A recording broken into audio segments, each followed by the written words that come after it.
او ازاي لغايه دلوقتي مكسوف من نفسك ما تعرفش تعمل ايميل بتاع 5 و6 والكلام الفاضي ده. هقول لك على طريقه سحريه بتاعت يوزر فيريفيكيشن في ثانيه واحده. بص معايا، هيطلب منك اصلا كلمه ايه؟ فروم وتو وسبجكت. انت بعتها قدامه مش فاهم حاجه، بس هي سهله قوي.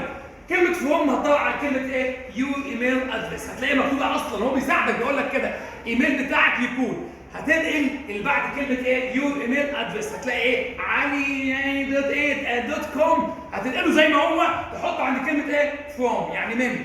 بعد كده تو، هو الايميل رايح لمين؟ سيبك من كده، هتدور على كلمه الحاجات اللي مديها لك يور فريند ادريس، هتنقل ايه بقى؟